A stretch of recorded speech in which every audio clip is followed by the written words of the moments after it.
लटकने से बस मैं एक स्टेप दूर था। इन सब का मुझ पर बहुत ज़्यादा असर हुआ एंड मैं लिटरली डिप्रेशन में चला गया। एक मीडियोकर लाइफ तो नहीं जीनी है मुझे, मीडियोकर चीज़ें नहीं करनी है। मैं चाहता था कि हर वो चीज़ करूं जिससे मैं आईआईटीएन बन सकूं। अब बोल के तो जवाब नहीं देना है, अब करके दिखाना पड़ेगा। मेरे अंदर से आवाज़ आई कि यार जान लगाना है, मेहनत करना है। अब मुश्किल नहीं कुछ भी, नहीं कुछ भी। हेलो, मेरा नाम है विनीत कुमार एंड करंटली अभी मैं आईआईटी बॉम्बे में third year chemical engineering department का स्टूडेंट हूँ। अगर मेरे शुरुआती दौर की बात की जाए तो झारखंड में एक डिस्ट्रिक्ट है गुमला नाम करके, वहाँ पे एक छोटा सा गांव है बसिया, वहीं पे मेरी पैदाइश हुई थी।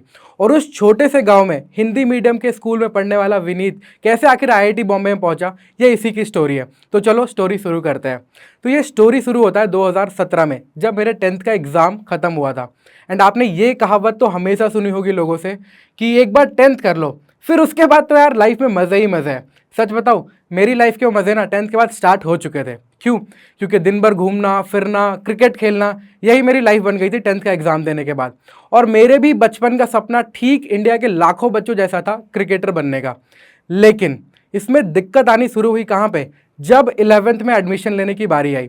तो 11th में एडमिशन लेने के लिए किसी स्कूल में, अच्छे स्कूल में जाने के लिए एंट्रेंस टेस्ट का एग्ज़ाम देना था।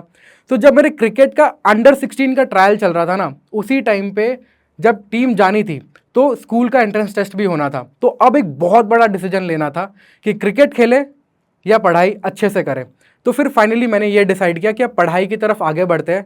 जबकि मेरे पेरेंट्स का सपोर्ट था मेरे पास। मेरे पापा ने बोला कि अगर क्रिकेट भी खेलोगे, 15-20% कम भी आ गए 12th में तो कोई दिक्कत नहीं है। लेकिन मैंने अपने वो सपने को, क्रिकेट को, अपने पहले प्यार को वहीं पे रोक दिया और पढ़ाई की तरफ आगे बढ़ गया। फिर मैं अपने घर से पहली बार बाहर जा रहा था पढ़ने के लिए, रांची में, ठीक है। लेकिन जिस स्कूल में मैं गया, उस स्कूल का क्रिकेट से बहुत बड़ा लेना देना है। वहाँ पे हमारे इंडिया के कैप्टन कूल MS धोनी भी पढ़ चुके हैं।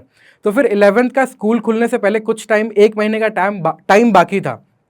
तो मैंने एक लोकल कोचिंग में एडमिशन ले ली। अब देखो, लोकल कोचिंग में एडमिशन ली ना, तो वहाँ पे जाके पहली बार पता चला आईआईटी क्या होता है, नीट क्या होता है, एम्स क्या होता है, ये सारी चीज़ें पहली बार पता चली। तो लोगों से पूछना भी चालू किया, यार आईआईटी मुश्किल है क्या, आईआईटी कैसे करूं? तो उन्होंने बताया, देख आईआईटी तो बहुत मुश्किल है। तो मैंने भी डिसाइड किया, मुश्किल है तभी तो करने में मज़ा आएगा। एंड मैंने अपना 100% एफर्ट्स डालना चालू कर दिया। फिर मुझे प्रिपरेशन में मज़ा भी आ रहा था।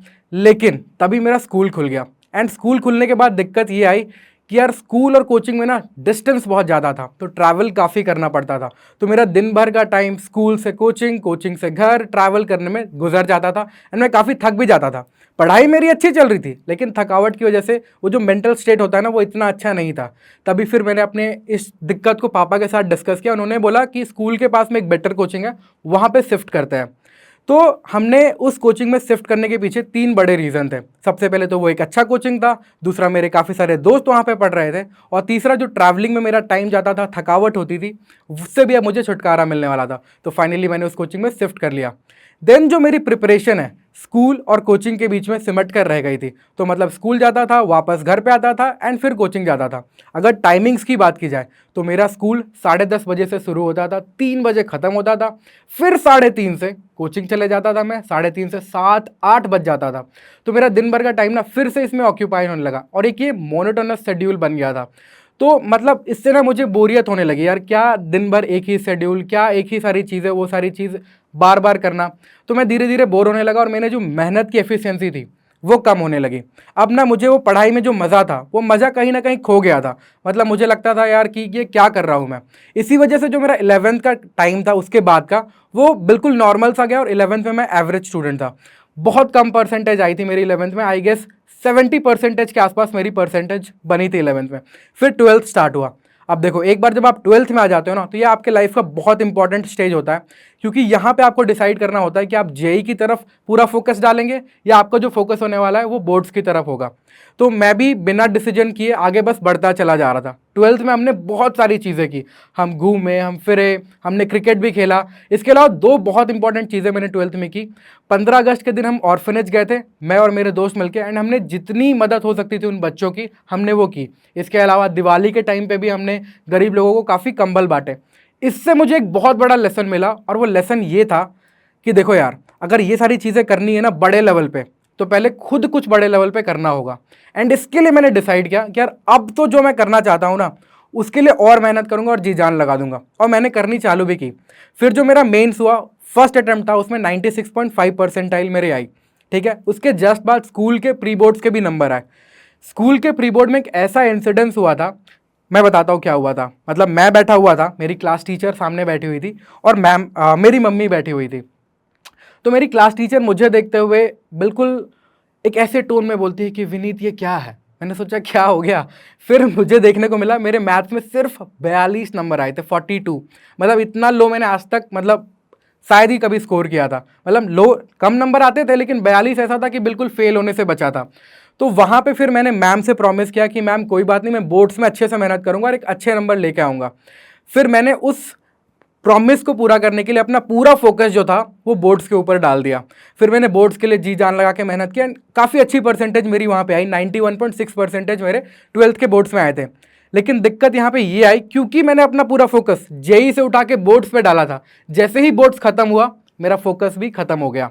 एंड उसके बाद जेई मेंस का सेकेंड अटेम्प्ट था, एडवांस था, दोनों ही बेकार हो गए। एंड मतलब यार एक ऐसा फेज था ना वो, जहाँ पे मेरे लिए बहुत मुश्किल का एक फेज था, क्योंकि मैंने रियलाइज़ किया कि यार एक मीडियोकर लाइफ तो नहीं जीनी है, मुझे मीडियोकर चीज़ें नहीं करनी है। तो मतलब मैंने तुरंत उसके बाद अपने फादर को इन्फॉर्म किया कि पापा मुझे ड्रॉप लेना है। एंड वो लोग बोलते हैं ना कि ड्रॉप बहुत मुश्किल होता है, ड्रॉप में नहीं हो पाता है लोगों से। मैं आपसे बस इतना कहना चाहूँगा कि ड्रॉप एक अपॉर्चुनिटी है, और अपॉर्चुनिटी के साथ हमेशा रिस्क आता है, और आप उस रिस्क से डर जाते हैं। आपको रिस्क से डरना नहीं है, आपको ये देखना है कि रिस्क के साथ रिवॉर्ड भी आता है। एंड मैंने भी उसी डिसीजन को यही सोच के, यही समझ के उस डिसीजन को लिया कि ड्रॉप लेता हूँ, इसमें अपॉर्चुनिटी है, रिस्क है तो क्या हुआ, रिवॉर्ड भी है। एंड मैं दिल्ली के लिए निकल पड़ा। ट्रेन का सफ़र था, मुझे आज भी याद है। पूरे सफ़र में सिर्फ और सिर्फ एक गाना सुना था। वो गाना कौन सा था? आशाएं खिले दिल की, उम्मीदें हंसे, अब मुश्किल नहीं कुछ भी, नहीं कुछ भी। एंड इसके बाद मैंने डिसाइड कर लिया कि अब मुश्किल कुछ भी नहीं है। एंड वहाँ पे जैसे ही मैं दिल्ली में गया ना, वहाँ पे मैंने अपनी प्रिपरेशन जो थी वो जी तोड़ करनी चालू कर दी। एंड मैं चाहता था कि हर वो चीज़ करूँ जिससे मैं IITian बन सकूँ, हर वो चीज़ ना करूँ जिससे मेरे IITian बनने में कोई बाधा आए। ठीक है, लेकिन फिर मेरे कोचिंग का पहला टेस्ट होता है, एंड उस टेस्ट में मेरे बहुत कम नंबर आते हैं। एंड उसको देखने के बाद फिर से मैं उसी थॉट में चला जाता हूँ कि यार विनीत, तुमने ऑलरेडी इतनी सारी गलतियाँ कर रखी है 11th-12th में, तुम उनसे अब तक नहीं सीखे हो और तुम वही गलतियाँ दोहरा रहे हो। अगर तुम यही गलतियाँ करते रह गए ना, तो वही पहुँचोगे जहाँ 12th के बाद पहुँचे थे। फिर मैंने अपने आप को बताया कि यार गलतियों से सीखो, अच्छा करो, तभी जाके उस लेवल पे पहुँच जाओगे जहाँ पहुँचना चाहते हो। उसके बाद फिर मैंने लगातार मेहनत करते रहा, हर एक गलती को इम्प्रूव करता रहा। एंड उसके बाद कोचिंग में जितने भी टेस्ट हुए, सब में ऑलमोस्ट मेरा पोजीशन हमेशा 1 आता था। तो ये मेरे लिए एक बहुत अच्छी बात थी। लेकिन एक दिन मेरे कोचिंग में एक ऐसा इंसिडेंस हुआ ना, मैं कोचिंग गया ही था, सर जो थे मैथ्स के टीचर थे वो पढ़ाना शुरू किए, तभी बीच में उन्होंने एक क्वेश्चन दिया और क्लास को कुछ बताने लगे। तो उन्होंने ऐसा बताया कि एक बच्चा है जो बहुत सारे डाउट्स पूछने आता है, एंड मुझे पता है उस बच्चे का सिलेक्शन तो नहीं होने वाला है, लेकिन फिर भी मैं उसके डाउट्स बता देता हूँ। यार वो सुन के जो मुझे बुरा लगा ना, क्योंकि वो बच्चा मैं था, मैं जाता था सर से बार बार डाउट पूछने। एंड मुझे इतना बुरा लगा ना उसके बाद कि मैंने सोच लिया यार कि अब बोल के तो जवाब नहीं देना है, अब करके दिखाना पड़ेगा। एंड मैंने जो अपनी मेहनत थी जो ऑलरेडी अच्छी चल रही थी उसको और बढ़ा दिया, एंड जी जान लगा के मेहनत करता रहा। लेकिन यहाँ पे बस एक गलती मुझे से हो गई, वो ये थी कि अपने मेहनत के चक्कर में ना मैंने अपने स्लीप शेड्यूल को बर्बाद कर लिया था। मतलब कब सोना है, कब उठना है, कोई फिक्स टाइमिंग नहीं थी। इसका खामियाजा मुझे फर्स्ट मेंस में भुगतना पड़ा। मेरे फर्स्ट मेंस में 98.6 परसेंटाइल आई थी, जो कि काफ़ी अच्छी थी। लेकिन क्योंकि मैं बहुत ज़्यादा मेहनत कर रहा था, तो मैं एक्सपेक्ट करता कि और अच्छा हो सकता है। तो अच्छे होने के बावजूद मुझे लगा कि क्या गलती हुई है, वो मैंने पकड़ा कि मेरे स्लीप शेड्यूल की वजह से मेरा फोकस जो है वो बिल्ड नहीं हो पा रहा था अच्छे से एग्जाम के टाइम पे, मुझे नींद आ रही थी। देन मैंने इन गलतियों को भी नोट डाउन किया एंड उस पर काम करने लगा। फिर मैंने मॉक टेस्ट देना चालू किया, एनालिसिस करना चालू किया, वो सारी चीज़ें करनी चालू की जिससे मैं इंप्रूव होता चला गया। लेकिन फिर एक कुछ ऐसा हुआ जिसके बारे में पूरे इंडिया में किसी ने भी नहीं सोचा था। कोविड आ गया, एंड मुझे मेरे घर से बार बार फ़ोन आने लगे। वो लॉकडाउन लगने से पहले की बात है कि घर आ जाओ बेटा, घर आ जाओ, क्योंकि घर वाले आपकी चिंता करते हो, चाहते हैं कि आप एक सेफ इन्वायरमेंट में रहें। तो लेकिन मैंने क्योंकि मन बना लिया था घर जाऊंगा तो आईआईटी का टैग लेके जाऊंगा, तो मैं हर बार मना कर देता था। लेकिन तभी मुझे मेरे चाचा का फ़ोन आया और उन्होंने मुझे इशारों इशारों में बात समझा दी कि देखो जान है तो जहान है। तो मुझे ये बात समझ में आ गया एंड फाइनली फिर मैंने दिल्ली से रांची का फ्लाइट बुक किया, आ गया। एंड लकीली वो उस दिन की लास्ट ऑपरेटेड फ्लाइट थी और उसके बाद दिल्ली टू रांची फ्लाइट कुछ महीनों बाद ही चालू हो पाई। तो अगर मैं उस समय नहीं आता तो उसके बाद शायद आ नहीं पाता। अब देखो, घर तो आ गया था, घर में माहौल भी उस समय काफ़ी अच्छा था, लेकिन अभी तक मैं 3 सालों से बाहर रह रहा था। तो घर सिर्फ तभी आता था जब कोई फेस्टिवल हो, त्यौहार हो, छुट्टियां हो एंड उसमें जी भर के फिर घर में मस्तियां करता था। बहुत ही अच्छा माहौल हुआ करता था। लेकिन इस बार घर आने का मकसद मस्ती मजाक से ऊपर था, सिलेक्शन लेके आना था, सिलेक्शन के लिए मेहनत करना था। लेकिन यहाँ पे मैं भटक गया क्योंकि घर में मेरी प्यारी प्यारी बहनें थी, तो मैं उनके साथ काफ़ी बातें करता था, शरारतें करता था, हर कुछ करता था। तो धीरे धीरे मैं भटक गया, जो मेरा गोल था ना उससे भटक गया। इस चीज़ को मेरे फादर ने नोटिस किया एंड मुझे एक दिन अपने रूम पे बुला के बहुत सारी बातें की हमने। बातें पता है कैसे हुई थी? मेरे पापा मुझे बता रहे थे बहुत सारी बातें और मैं सिर्फ सुन रहा था। उन्होंने मुझे बोलने का मौका नहीं दिया, लेकिन उन्होंने जो बात बताई ना वो यहाँ पे आके लगी एंड मुझे समझ में आ गया कि मैं जो अपना कीमती समय है मस्ती मजाक में वेस्ट कर रहा हूँ, उसका मुझे कितना बड़ा खामियाजा भुगतना पड़ सकता है। उस दिन मैं बहुत ज़्यादा इमोशनल हो गया था एंड लिटरली जब मैं रूम से बाहर निकल रहा था ना, तो मेरे मुंह से आवाज़ तक नहीं निकल रही थी, सिर्फ आंखों में आंसू थे जो आंखों से गिरने के लिए बेकरार हो रहे थे। लेकिन मैंने कंट्रोल किया उसे। फिर उसके बाद मैंने अपनी प्रिपरेशन को फिर से एक बार पटरी पे लाने की कोशिश की एंड सब कुछ अच्छा चलने ही लगा था। लेकिन वो कोविड का टाइम इतना बुरा था ना, कभी कहीं से न्यूज़ आ जाती थी कि इसके पापा नहीं रहे, कहीं आ जाता था कि ये हॉस्पिटल में एडमिट है, पता नहीं क्या होगा, कहीं किसी के मरने की खबर आ रही, कहीं कुछ हो रहा है। एंड उस दरमियान मेरे पास ऐसा कोई भी नहीं था जिससे मैं अपनी फीलिंग शेयर कर पाऊँ। एक तो कॉलेज स्टार्ट नहीं हो रहा था क्योंकि अभी तक एग्ज़ाम ही नहीं हुआ था। अगर नॉर्मल स्केड्यूल चल रहा होता तो अभी तक एग्ज़ाम हो जाता, कॉलेज चालू हो जाते। इन सब का मुझ पर बहुत ज़्यादा असर हुआ एंड मैं लिटरली डिप्रेशन में चला गया। उसके बाद जहाँ अभी तक मैं जेईई एडवांस की लड़ाई लड़ रहा था, आईआईटी के लिए मेहनत कर रहा था, अब मेरी लड़ाई डिप्रेशन से थी। मैं बस अपने उस रूम के कोने में पड़ा हुआ रहता था बेड में और सिर्फ ऊपर देखते देखते यार यही सोचता रहता था कि ज़िंदगी ख़त्म कर लूँ क्या। मतलब वो सारे सुसाइडल थॉट्स मेरे अंदर आए थे कि ऐसे कर लेते हैं, वैसे कर लेते हैं। लटकने से बस मैं एक स्टेप दूर था एंड लकीली मुझे नहीं पता कि भगवान का वो एक मैसेज था या क्या था। मैं कभी उस स्टेप को कर नहीं पाया, मतलब कभी मैंने वो अटेम्प्ट नहीं किया। उसके अलावा अगर बात करें ना तो सारे थॉट्स मेरे अंदर थे। लेकिन फिर मुझे रियलाइज़ हुआ कि ये सारी चीज़ें जो मैं कर रहा हूँ इसका एक बहुत बड़ा रीज़न है कि मैं ओवर थिंक बहुत ज़्यादा करता हूँ। या तो मैं हमेशा पास्ट में रहता हूँ या हमेशा फ्यूचर के बारे में सोचता रहता हूँ। तब मैंने डिसाइड किया कि यार देखो, प्रेजेंट मोमेंट में रहना चालू करते हैं।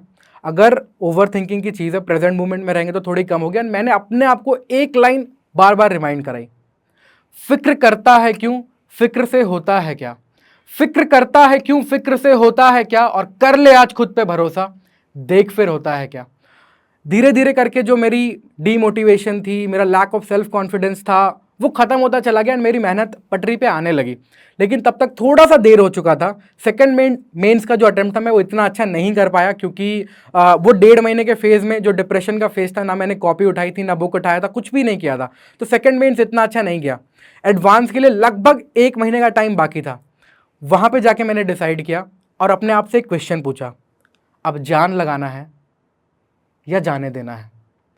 तभी मेरे अंदर से आवाज़ आई कि यार जान लगाना है, मेहनत करना है। एंड उसके बाद जो मेरी अभी तक की मेहनत थी 3 साल की, मैंने एक बार वो रिवाइंड किया, अपने मन में विजुअलाइज किया, जो जो गलतियां की थी वो सारी चीज़ें गलतियां याद की एंड उसके बाद फिर से मैंने मेहनत करना एडवांस के लिए चालू कर दिया।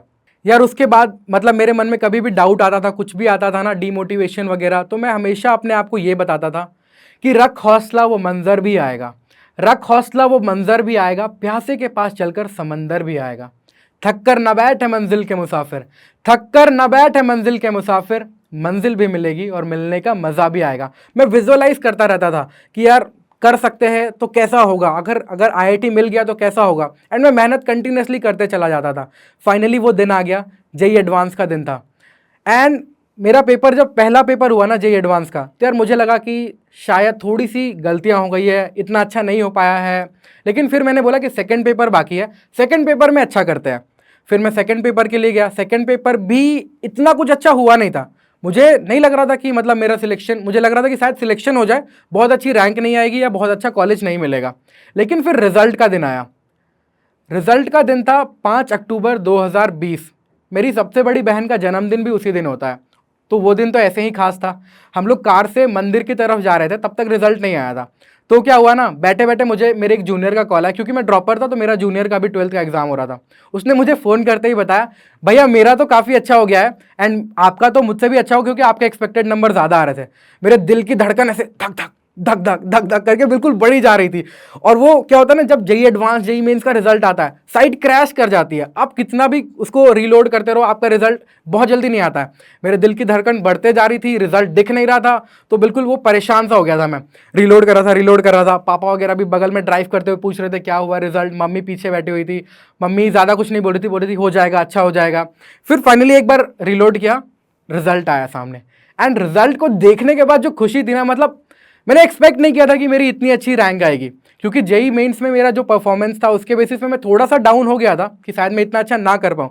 लेकिन जेई एडवांस का रिजल्ट देखने के बाद यार बिल्कुल ऐसा लगा कि यार कुछ तो किया है, मज़ा आ गया, मतलब वो फील आई थी।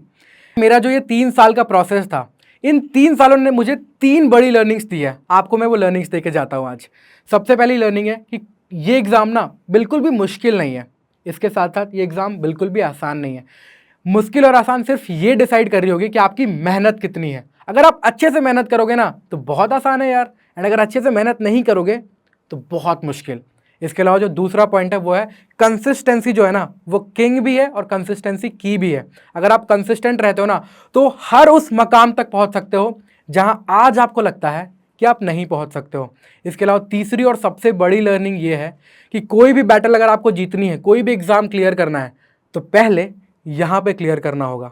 महाभारत में एक बहुत ही फेमस कोट आता है जहाँ पे हमें जानने को मिलता है कि युद्ध भूमि में युद्ध जीतने से पहले आपको मन भूमि में जीतना पड़ेगा। तो हमेशा आप कोई भी युद्ध 2 बार जीतते हो, रियलिटी में आप दूसरी बार में जीत रहे होते हो। एक्चुअल में जब आप पहली बार कहाँ जीतते हो, अपने मन में। तो जब आप मन में बैटल जीतना शुरू कर दोगे ना, एंड उस मन के बैटल को विजुअलाइज करके मेहनत करना चालू कर दोगे, तो आपके सारे बैटल्स रियलिटी में भी पूरे होते हुए चले जाएंगे। इसके अलावा मैं जो स्टॉक्स को थैंक यू कहना चाहूँगा कि उन्होंने मुझे इतना अच्छा प्लेटफॉर्म प्रोवाइड किया जिससे मैं अपनी स्टोरी को इतने सारे लोगों तक पहुंचा पाया। एंड मैं उम्मीद करता हूं कि जो लोग मुझे सुन रहे हैं वो भी कुछ इस तरीके की मेहनत करें और अपनी स्टोरी क्रिएट कर सके। Thank you so much.